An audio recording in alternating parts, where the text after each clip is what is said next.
Esther had a funny experience because she's moving around California a little bit in the area where she is living part-time. And she came out of Starbucks a month or so ago. And someone said, Esther, and came up to her, delighted to see her. I am aware of you. I've been watching you on YouTube, and I can't believe that I've just run into you. And Esther couldn't believe it either. And she had her iced tea in her hand, and she was carrying her dry cleaning, and she was on her way to the car and happy to see this bright, happy person. And so they exchanged an email or two, and then Esther did not think about him, except that she was aware every time she went back to the dry cleaners or every time she went back to Starbucks, she thought about that very pleasant meeting. So she thought about him 10 or 15 times since seeing him. So now, weeks have gone by, and now she is in another part of the city, 20 miles from there, and stopped at her new favorite place, In-N-Out Burger.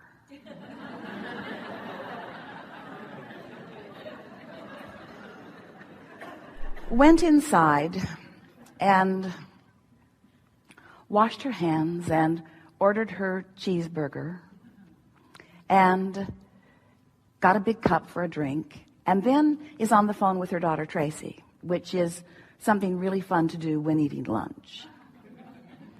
And she said, hold on, I'm getting a drink. And Esther said, iced tea, because she's decided not to drink the diet stuff anymore. Tracy's convinced her it's poison. Whatever.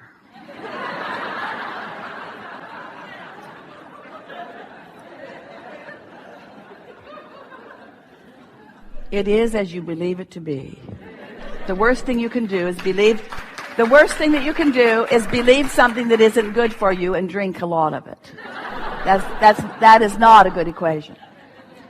So she's on the phone with her daughter, and she's saying, I'm getting a drink, iced tea, I'm getting iced tea. And Tracy is saying, and how do I know that you're really getting iced tea?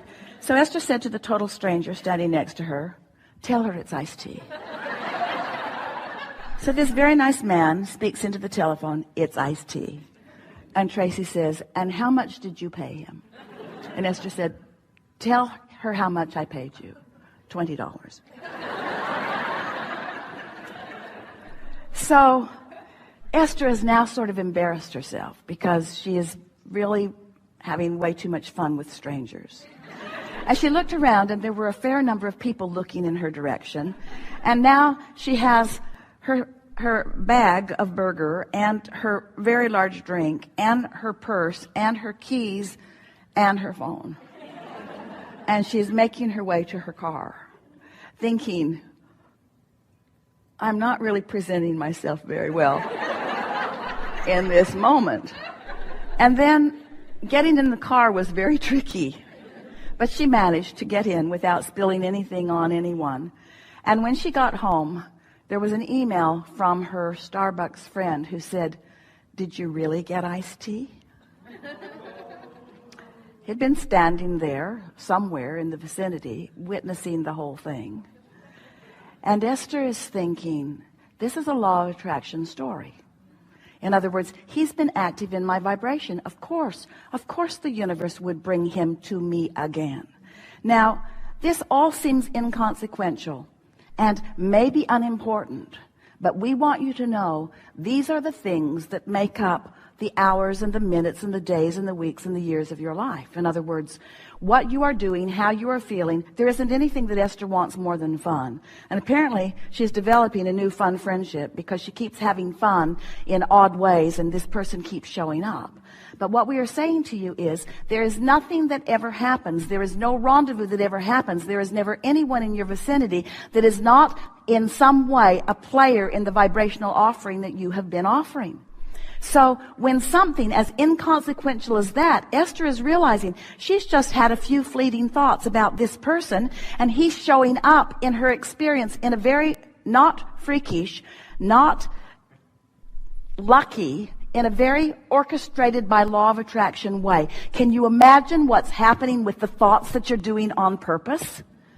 Can you imagine what a focus wheel would do for you? Can you imagine the effectiveness of the universe who could line up things for you that you want if you weren't shooting them in the foot or introducing resistance to them with your own contradictory thought? But, you see what we're getting at? Esther didn't introduce any resistance into this idea of this young man. He was just fresh and bright and beautiful and something to think about, and there was no contradictory thought in her vibration.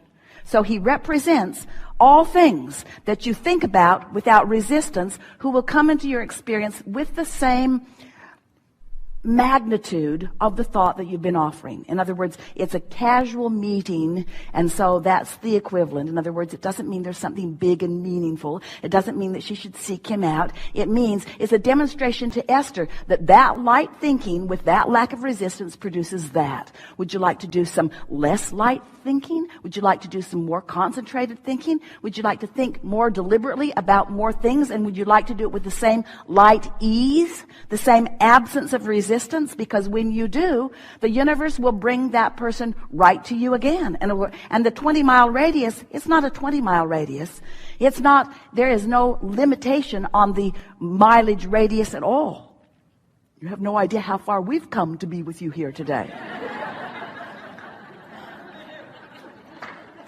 There is no distance. There are no limitations apart from those that you apply through thoughts that contradict desire. You get that?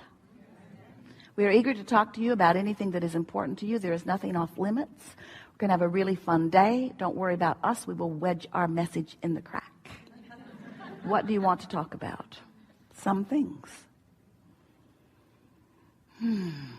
Deliberate creators you are. Yeah.